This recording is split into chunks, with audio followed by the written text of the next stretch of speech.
last year's stumbles are in the rear-view mirror for Miami as they take the field here. And they know that the best is ahead of them. And they can get there a lot faster with a huge win today as a wildly talented Aggies.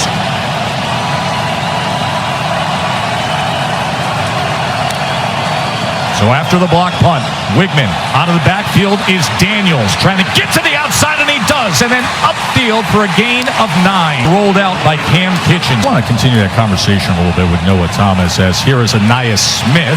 Smith, who returns after the season-ending injury a year ago.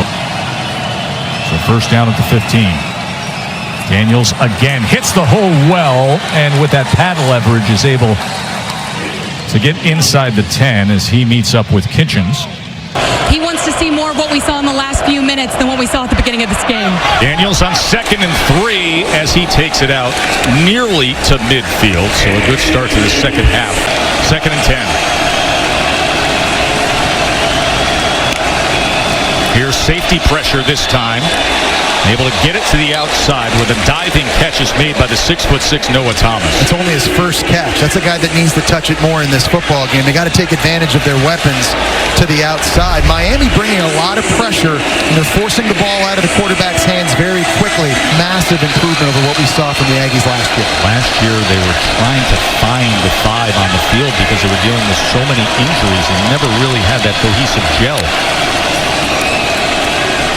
Wigman with protection. He gets it to Owens. Owens able to dodge that would-be tackler. And close to that line to gain. Like the quick decision-making by Wigman there. He wanted to push it downfield. It wasn't there. You don't waste time. Right away, you just spit it out to your true freshman in the flat. Here you see Wigman's got his eyes downfield. They're sort of working in-breaking routes. It's the loudest I've ever heard Hard Rock Stadium. I don't know what the attendance is, but this feels like home field advantage.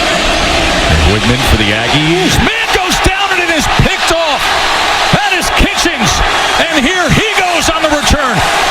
Kinchens, who last year had 6 interceptions, just served up Wigman with his first pickoff of his career. Wow. Connor Wigman had never thrown a pick in his career. Anais Smith was working the middle of the field. He was going to be wide open. That's exactly where Wigman should have gone with the throw. He's just trying to break down right in the middle. And there's Kinchens, who had 6 picks years ago. He was an All-American, and he can change the game in one play. You see Anais Smith normally very sure-footed, and his first interception of his collegiate career, it's really not his fault.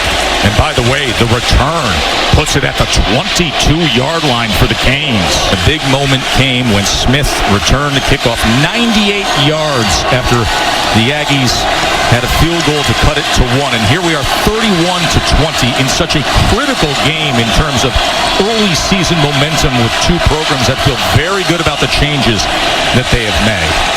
Wigman steps up in pocket in front of pressure and is able to connect to Noah Thomas. I can't wait to see it. Texas A&M defense did their job. Now Wigman in the offense back out there. Gonna take a shot as Wigman.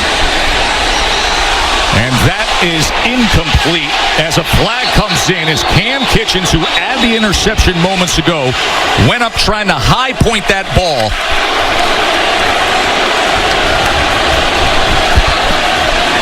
Noah Thomas slow getting off the ground. He was trying to take a shot. Yeah, big 6'6" guy on the post, trying to give him a 50-50 ball. Looked like it was underthrown a bit. Pass interference, defense number 7. 15-yard penalty from the previous spot.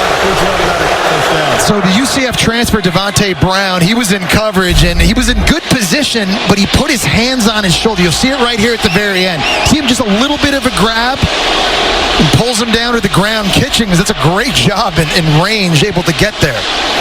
But the weight of Kinchens at the end of this play coming down on the lower leg of Noah Thomas, who is that wiry basketball kind of frame at 6'6", 200. Well, we kept saying throughout the course of this one, they just really hadn't taken a ton of shots deep down the field to a guy that had a lot of height advantage, and we were waiting for that opportunity when it was going to happen. Wigman thought he had one there, and you're holding your breath a little bit right now if you're a Texas A&M fan, certainly if you're Jimbo Fisher, because this number 3, he is a weapon. They don't have many guys like him. They've got some size. Ja'Day Walker's a guy that's 6'4", who's already blocked a punt earlier in this game and can be a force with his size advantage, but man, Thomas is a weapon. And with that, they bring in Crownover, the fullback, in front of Daniels in the I formation. Remember, Crownover had the 19-yard touchdown reception moments ago. 3rd and 1. Daniels.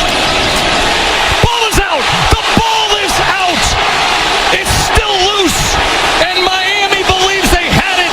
Jaden Davis with the forced fumble. And the Canes come up huge!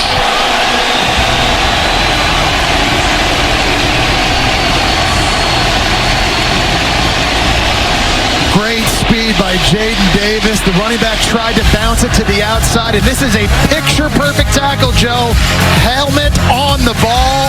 ESPN College Football return.